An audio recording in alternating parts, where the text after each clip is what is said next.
Welcome to another episode of Queer Conversations on Campus. Before we begin, we'd like to acknowledge the traditional custodians of the land, the Woiwurrung and Bunurong language groups of the Eastern Kulin Nation. We pay our respects to elders past and present, and we pay respect to any Aboriginal and Torres Strait Islander people who might be watching today. We also acknowledge that this was a place of queerness and diversity long before colonisation. So my name is Greg Dennis, my pronouns are he, they, and I'd like to get our members to introduce themselves. Adam? I'm Adam, my pronouns are he, him, and I work in the Library Pride group, and we have two special members of the RMIT community with us today. Hello, I'm Adrian, my pronouns are he, they, and I work at -18, Australia's Champions for LGBTQIA+ young people, and I'm an RMIT alumni. Hi, I'm Peter. My pronouns is he, him. I'm studying at Master of Design, Innovation and Technology and currently doing my major project. Beautiful. Thank you for joining us today. So what we're doing is celebrating National Coming Out Day on the 11th of October. So this whole episode is about coming out. So if you two could tell us, what was your coming out like? Was it crazy, weird, boring, traumatic, etc.? Just go for it. Yeah. Do you want me to start? Yeah, sure. Yeah, sure. So I think for me, working in this space of supporting LGBTQIA+ young people, I've had the ability to reflect a lot on my coming out experience, and it's really changed over the years. So I've been at -18 7.5 years, and I reflect a lot now. When I came out in my early 20s, I realized that experience was pretty positive. I had a lot of tolerance from my family, but I didn't really understand that it was tolerance at that point. It was sort of like, that's okay, we appreciate who you are, that's fine. And I was like, oh great, that's gone really well. But it wasn't until I was a little bit older, and I think particularly around marriage equality, that began to shift, and I understood what acceptance meant, because during that time, which was about 6 years maybe after I came out, my mum actually came with me to one of the marriage equality rallies. And it really shifted the relationship and dynamic to sort of see what acceptance looks like in action. And that was really sort of stepping up and supporting and really sort of understanding the community, rather than sort of, I don't quite get it and it's over there and I still love you. I think that's really defined and helped me in my work in sort of shaping, how important, acceptance is and how empowering it is versus, what might be unintentionally just tolerance. I think that's really beautiful, because so often we just talk about like that one single moment of coming out, and it's like, but it just continues, and it's saying that's fine isn't necessarily it's good to start with, but it's not necessarily continuous. And you can feel the love, and my parents were like, we still love you. That was all there, but I think it was what was said versus like actions, perhaps. The action shifted, and seeing them, show up. Really make more of an effort to sort of know about people in my life. When I had same-sex relationships, getting to know them and make them feel really comfortable. So I think you're right. They kind of go on their own journey too, right? And seeing them evolve has meant our relationships becomes much better. I really hate it when you feel tolerated, because it's like it has that deficit lens. It's like, we love you even though you have this bad it's like, cool, what are you not going to? It's a bit of an inconvenience, but we'll look past it versus this is great, and we appreciate you sharing this part of you, and this might be really challenging for you, whatever it might look like. But it's when you learn and then you can have those conversations, it's so good, it's very empowering. What about you, Peter? What do you think? Wow, my experience is actually on the contrary as you, because I did not come out with my parents. It was my sister who caught me playing on BlackBerry phone, chatting with a guy, and we were hanging out with her friends, and then she saw like, oh, you're talking to a guy. Why are you talking to a guy? I said like, I don't actually know myself. So instead of her having good conversation with me, when we went back home, she just went straight to our parents and then told this kind of like, he's gay, he's doing that. And it was like an insane experience, which I have to be in this kind of like a Cold War in our family dynamic, because they keep on asking like invasive, sensitive questions like, why do you want to be gay? Do you want to change back to be a straight person? If you grow up, and there won't be anyone to take care of you because you're gay. So with this afterward, I think they changed their perspective, because when I grew up, I proved myself, like I'm self-worth, I can do academic stuff, I can actually earn a living. Afterward, what I did when I have to go meet new people, instead of me coming out, I did not tell them. I just try to improvise and to integrate a conversation that has voice inside, so they can actually imply, okay, I'm gay. So instead like, I'm gay. No, you don't have to do that. That's what I started doing instead of coming out. Because you have to come out so many different times. Yeah. It's like you have to come out to all these different people in these different contexts. And Yeah. I stopped one day and would just refuse to come out and would just insert the word boyfriend, or I went on a date with a guy Yeah. and forced them to, you know, You understand? play along and be normal about it, because Yeah. it is normal. It Like, is normal. we're all normal. Yeah. But yeah, I think it is quite interesting, like touching on the point of the fact that you do have to come out more than once. Like it's not just that singular moment. Like when you get a new job, when you like start a new course, when you move towns, like anything, like anybody you meet, hypothetically, you should come out. And so it's what is the consistent drain, or even sometimes difficulty navigating those things.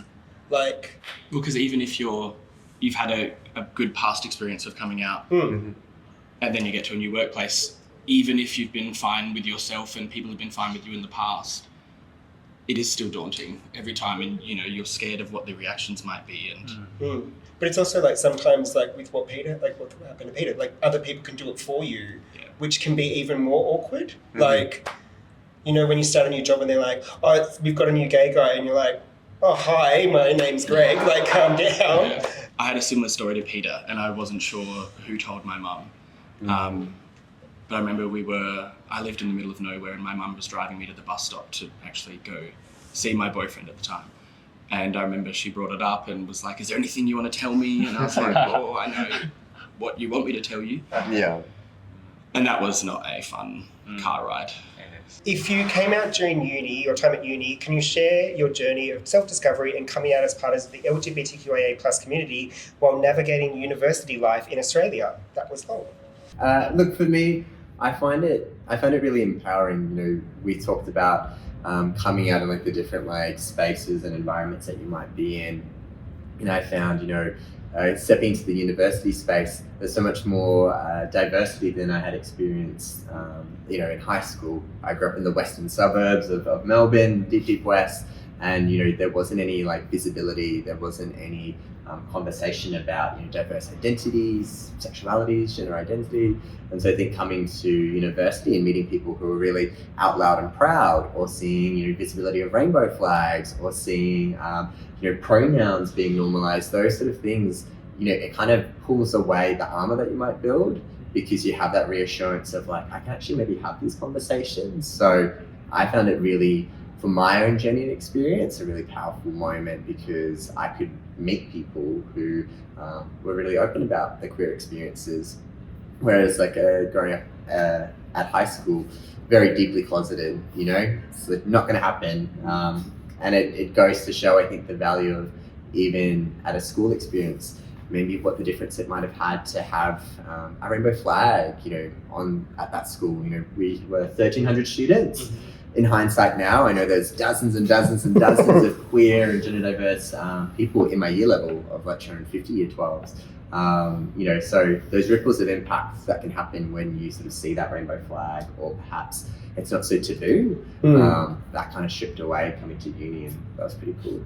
I think the thing, like when it's like visibility and comfortability is something that sort of comes hand in hand. Like it's quite difficult. Like even I know when I walk into a room, you sort of not sniff it out, but you sort of suss out what the space is like, and then navigate how you sort of work within it. Yeah. And so, yeah, even just having rainbow flags, that even though it might seem like a token gesture or a really small gesture, can signify that it's comfortable and accepting. Yeah. Scan the room and see, you know, the same can be said for like starting at a new workplace and scanning the room and see someone with like a rainbow lanyard, or like pronouns in the signature, or you know, all identities are welcome here at the front door. And that goes for a lot of like identities, but I think it takes the pressure off that individual to sort of do that groundwork of even saying like, do I even have to be the one to sort of like bring up? You know? And or, you know, is it something that I can even comfortably say, like, you know, what did you do on the weekend? And you're like, oh, I don't want to say I hung out with my boyfriend, I hung out with my partner, or whatever it might be. So don't put the heavy lifting on that person from community, and don't wait for them to start and then roll it all out. Yeah. It's quite obvious. I always wonder, like, I know a lot of people think, rainbow lanyards and the pride flags everywhere can be quite trivial or performative, but I do always wonder if the people at the top at places like RMIT really know how much those little things do make an impact for new people in the community. Definitely. Like, I just don't know if, the VC or anyone really knows how important it is. And like, it seems so trivial, a $10 flag just hanging, but it's like, it makes so much difference to people coming in. It might not make a difference to everyone. I mean, and that's the thing, it's sort of like, not to be binary about assumptions of like, this is impactful to every single person. There'll be a lot of people who might think, even from the LGBTQIA plus community, that's trivial to my experience. I don't need that to feel comfortable. But I think if it can make a really big impact to a substantial amount of people for low effort, high impact, it's a pretty good trade. And as someone in a leadership position, to wear a rainbow enamel pin on a day of significance, this week it's Celebrate Bisexuality Day, to wear a pin for that and just sort of show that will mean that, your team members who maybe are bisexual, who might have a same-sex partner, so, they're on surface level, you didn't even understand that part of them, but you've just made some headway for them to feel comfortable to share that and be like, oh wow, I never knew because I always assumed you're in this heteronormative relationship. But yeah, little visible markers can make a huge impact. How about you, Peter? What was it like? When did you come over from Thailand? I came here like 1.7 years now, so it is actually very different than what I did in my bachelor. Like, we did not have this kind of flags, like what you said, and there's no safe space. And I think like university in Australia is actually doing good, especially RMIT. You have a lot of events, you have bursu, get free drinks, and then gather with people who is like with diversity in gender as well. Diversity in gender as well. So I think this is actually very empowering instead of like, can I compare it to my bachelor degree in course, yeah. Okay. So back then, there's no space where I could actually meet people who likes me, and I don't actually know where can I actually find this kind of safe space to express my love life, to actually find someone who have like similar interests as me. It's nice to know that sort of the differences, like, because I think once you're in a country that is like has a relatively longer history of like LGBTQIA acceptance, you sort of forget that the things that you take for granted do matter to people still. And so it's great to hear like the fact that like I can see some flags that I left up from the Pride March we did. That was you. Yeah. But like it's really nice to know that even those small things are visible and do make a difference to people. It's nice to know that still is the case. So Peter, one of the things that we were talking about previously was the project you were working on. Yes. Could you just give us a brief overview of what the project is and what the aim of it is? Okay, so my major project at MDiT is going to focus on a service product design, which I have found, according to my research, that there's a lot of gay teenagers that are struggling to come out, and those are actually and there are actually high numbers of these gay teenagers in rural areas that are facing prejudice, stigma, and discrimination than those living in urban areas. So with this gap that is being found, I wanted to know how design can actually play a role. So I wanted to create this project, which is called True Self, which is to help navigate the gay teenager in coming out and help with their parents' communication more than just the normal version. The normal kind of like, I'm gay, like giving it more depth, giving Yes. it more opportunity to almost like practice, I guess, and self-discovery. Yes. Are you thinking about this in Thailand or in Australia or? It's gonna be based in the city of Shepparton as a case study because I think it is a city which is still progressing, but there's still some conservative mindset toward it. So I think there's still some work that needs to be done there. So implementing physical and digital toolkit and technology and AI to actually help. And I'd love we talk about visibility, right? And using Shepparton and using like regional rural Victoria is like, I think such a good way to like understand that intersection of being regional, rural, and being from community, but also living somewhere where, you know, they probably don't have as many of the rainbow flags that you might have in like an urban setting or in the city. So, you know, if you're a queer young person in a regional context, you don't have those moments of reassurance or like ripples of impact. So it's not as normalized. So it'd be so cool to bring in, you know, that tool for people to kind of have a bit more of an equal footing, I think, than those who live in the city. I think it's also the difficulty that so many like LGBT youth move from country towns. Like, so I grew up in Wagga, and it's like I was out there as soon as I could, because there's not as much there. Like, there's not the sort of the nightlife for one, but like there's just not a community there that you can like gravitate to and feel comfortable in. So it is quite sad, because obviously if there was that, people would stay, but to have that, people need to stay, and it's sort of like this catch-22 of like, how do you build a community if people don't want to be there because they don't feel safe? So I think stuff like this could actually be really helpful. I agree. Adrian, I've got one for you. Have you encountered any challenges or issues within the university environment as an LGBTQIA plus person? And if there was, how did you overcome them? I think the biggest challenge is not so much anything structural, but I think coming into my university experience, on the plus side, there's a lot of richness and diversity of lived experience that you engage with, so you can meet more people who are queer or perhaps gender diverse. But I think you also have to acknowledge and hold space for the fact that you also meet a lot of people who come from different beliefs, you know, people who are from families of faith, cold backgrounds, overseas, who've come to Australia and it's new to them. And, you know, within that, you need to be able to have the patience and understanding, I think, as well, that they're going to have their own journey as well, because they might have never met someone who's queer or gender diverse, and what might come across as sort of like something unintentionally as like a microaggression or seem really awful might just be a learning curve for them. So I think being able to sort of understand and give people that patience and grace is hard, but it is important, and being able to say, you know, hey, I am queer, and you know, that person might be like, I'm from Wagga, and I've never met a queer person, and I'm freaking out, and I don't want to say the wrong thing. You know, giving them a bit of space to learn, and if they're willing and they can have that conversation, it's a pretty good sign. You don't have to do that emotional labor to teach them everything, but I think it's a learning curve of like, you know, RMIT's got a campus of tens of thousands, right? You know, they're going to be people who have that experience. So on both ends, it all comes together. So I afford them that space to learn.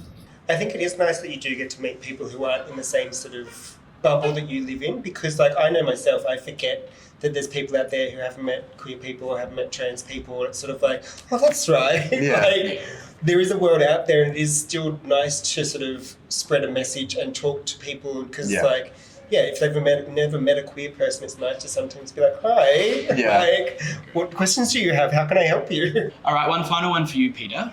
In what ways do you think universities in Australia can better support and empower LGBTQIA plus students? This is a very interesting question. I think Adrian also did answer a little bit and touches upon COUT. I think like there's a lot of international students that comes into Australia, and sometimes they have this family dynamic and culturally perspective that is very different than how open is Australia into diversity in genders. And I think like there could actually be touches upon this, like RMIT or university in Australia can actually help this COUT students to actually make more friends, find a good support, because I think right now it's not personalized enough, and people who have language barriers and sometimes of like the culture shock, I don't know how to approach Adrian. So if I see him in the safe space, how can I talk to him? So maybe they could actually be peer-to-peer support or anything about partner navigating the experience into university. So I think that could be more inclusive instead of like just this kind of specific. I love that. I think everyone loves a bit of like facilitation in a space, right? Like you know, demystifying that it's sort of like we've got 50 queers in a room, they've got in common, they'll just mingle and let it happen, you know, like removing those barriers, you know, building in icebreakers or removing the barriers of like changing the language and resources. I love that, but I think, help people to connect in, because it is nerve-wracking to come in together, but I think, there's such a power there once you get past that. Well, even post-COVID, like I know a lot of people are quite not sensitive or like find socializing difficult, especially when it's with new people, because it's like we're so out of practice. Even though it was like a few years ago, it's still like formative years. It's like, that initiating conversations is still quite not foreign, but like difficult now. Especially for, recent high school leavers who finished their last couple of years in COVID. I think it can be difficult for them coming into a space like this without having had, the last couple of years of high school. So much of what we do at Minus 18, we do events for like queer young people who are 12 to 19, and like for an event for 800 young people, we'll like have those moments of facilitation, friendship facilitation, connecting people in. And so often when I go to an event for the adults, even at my personal life, we're all like awkward and nervous human beings too. And I'm like, we would thrive with that too. So I think, when we think about the role that universities can play, I think it's a great one. They've got the resources, they've got the capability to be that connector, and people low-key love it. We all kind of roll our eyes at an icebreaker, but once you get past it, it'll be all the more stronger. Okay, cool. So just two last questions. What message or advice do you have to younger LGBTQIA students who are looking to come into university, students who are looking to come out, just generally sort of like people who are around the 18 to 21-year-olds, sort of what would your best piece of advice be? Okay, so my best piece of advice is actually understand yourself first. You don't need to come out to anyone if you're not ready. You just need to understand, like, okay, am I gay or not? Or you don't even need to identify yourself. Like today, maybe you like girls, and on the next day you feel attractive to wanna be with a guy, then that's pretty alright. So just do whatever you like, and if you don't feel like telling people, just be in the closet, be happy with that, and then when you're ready to come out, then you actually tell your friends, best friend first, before the family. Yes. I love that. Me and Peter were talking before about when you might meet someone who's really confidently in their own skin and queerness or gender identity, and I was saying to you how like that's often not a true reflection of like what is really hard work to get there, and that person's been on their journey. So I would say, take stock in not comparing yourself to someone else who might be like really, affirmed. That process might have taken years. Your journey is going to be completely different, and there's fluidity and room to kind of grow and evolve in that. So take your time. Yeah, I think that's really nice. Like listening to a few different points of view. Like I know when like I came out, it was all quite horror stories. But then hearing some of the nice ones, you're like, oh, cool. Like it's not all just one thing. Yeah. And so therefore, there's not one way to come out anyway. So it's just making sure you take your own path and time. So speaking of coming out, one final question. Do we need to change how we think about coming out? And do you think we'll get to a point where it's not even needed? It's a big one. Existential questions, right? Oh my God. If I reflect on what we were saying around, coming out, and I completely agree, no two coming out stories are the same, ever. It's impossible, right? Because the pattern in which you might come out to your best friend, work, family last, maybe it's family first, different age, whatever the context might be, they're so beautifully nuanced, which is really amazing. But I think there will always be that kind of need and room to sort of like have a focus on coming out and sort of like acknowledging that, because it's important for that individual experience and the people that they share that with. So I think because there's so much beauty in it, there's a real richness that everyone can learn from, that I like having that moment to reflect. And people can come out so many times in their life. We've talked a lot about, from a sexuality lens, but people might come out multiple points, in terms of their gender identity and sexuality. So those things and moments can shift along the way too. So I think it's important to celebrate that milestone, give people that space. I think there's learning that we can do though to make sure that experience is something that's affirming and taking a bit of the weight and emphasis on that person to do the heavy lifting. I'm all for it. What do you think? Well, for me, I think like in the near future, I would speculate like you don't need to come out to people, as like how me and Adam actually this is like we implied like okay I like boys. We always talk about boys, but I wanted to tell you that if you ever need help into coming out, then use this yourself, designing the experience for coming out and self-acceptance. So if you ever need help in coming out, this innovation is gonna come in soon.